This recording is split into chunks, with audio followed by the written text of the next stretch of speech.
Hey there, it's James Erickson with EMC Dental Marketing at emcdental.com. Today we're going to talk about something that's gaining popularity in the dental world due to the amount of services that dentists are now offering. And that thing we're going to look at is temporary signage. Now I'm not going to talk about the signage that you have permanently on your office, which tells people where you're at. I'm talking about signage that's made to promote something, such as a whitening or maybe a crown special or back to school sealants or something like that. So something like a real estate sign or a yard sign or maybe a window sign or a banner that you're going to put up to promote a special offer. So I'm going to take a look at a couple of real estate signs and show you what they've done right. And I've actually got two examples, and one has done it very well and the other one hasn't done it so well. So we'll take a look at what they've both done good and what they haven't done good and how you can take advantage of that in your own practice. So we're going to start off quickly here with a couple of examples, and I'm going to tell you exactly what's right and what's wrong with each of these. And let's do a little cool effect here, and I'll fade into the first one.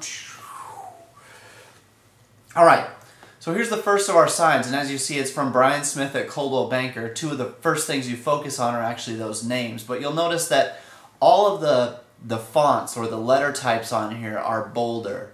They're very big, they're large, they're probably about 3 inches tall. And when you're putting a sign together like this, you have to figure what are you trying to get the person to do when they see the sign? Are you trying to get them to call in? Are you trying to get them just to notice the sign?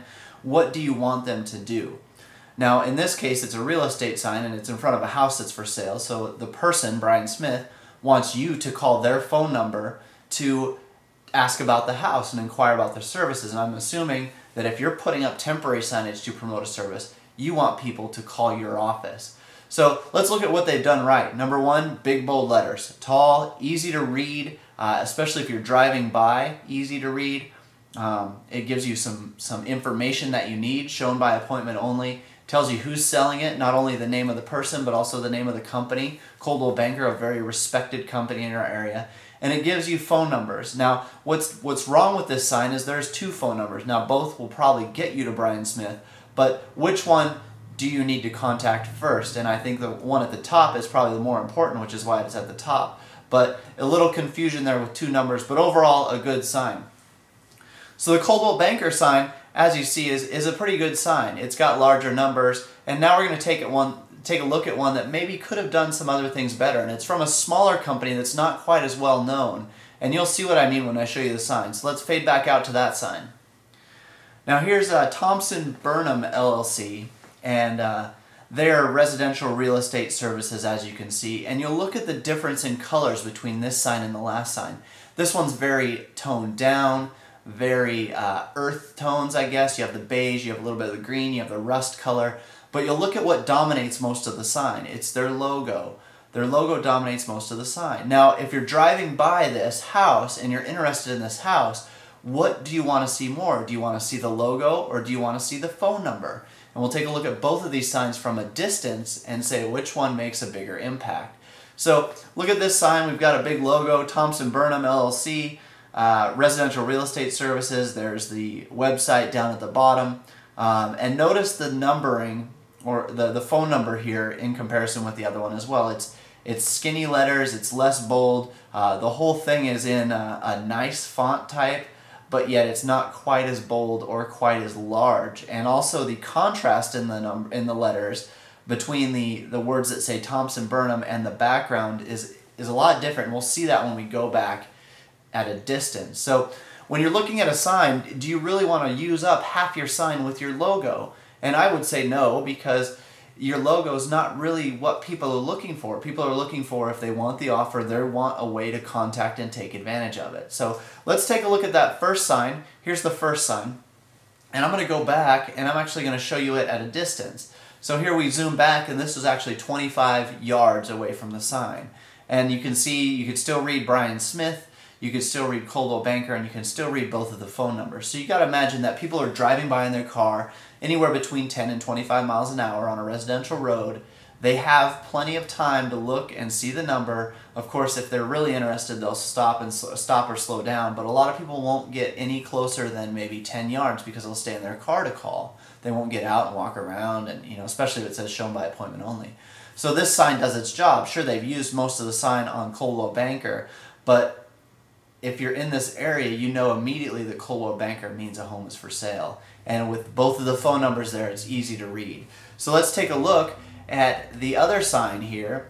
And now if I'm driving by, it's a little bit harder to read. I can't see the website name at the bottom, it's very blurry. The top just looks like a big ball of whatever, it's their logo, but you can't really tell that by looking at it. I can't see the name of the company, and the phone number is even harder to read. It's very skinny letters, hard to read, and difficult. So you see the difference between this sign and this sign is that this one's easier, and these are both taken from the same distance away, 25 yards. This one's a lot easier. You can read the letters, the numbers, easy. Here it's a little more difficult, and so it's making it more difficult for somebody to get to contact in order to purchase the house. So what does this mean for your practice? Well, if you're doing temporary signage, you have to say, well, what's the purpose of my temporary sign? Do I want people to call me? Do I want people just to notice my practice? What do I want them to do? If you want them to call in, you need to put your phone number on there. You need to put it prominently on there. Now, there's no problem with putting your logo on your sign. As you saw, the Coldwell Banker sign actually said Coldwell Banker really big on it. You want to make sure that you convey a benefit to your services as well as give them a way to respond. The rule of thumb for sign numbers is for every 100 feet, for every 100 feet you want people to see it from, your letters need to be 1 inch tall. So if you're on a busy road, you're probably going to want to shoot for 400 or 500 feet, which means 4 inches or 5 inches tall for your phone number or your name or your offer or whatever you're offering them. So make sure you use bold colors as well. These earth tones, they don't quite come across. The contrast in them isn't enough. A nice solid blue and white or a black and white sign is always good.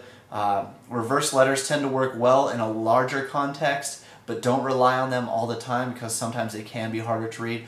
Also, use a font or a type style that is sans serif, and what that means is that the T's or the S's or the I's don't have the little tails on them. It's more of a block style font. It's a lot easier to read, especially when you're driving by.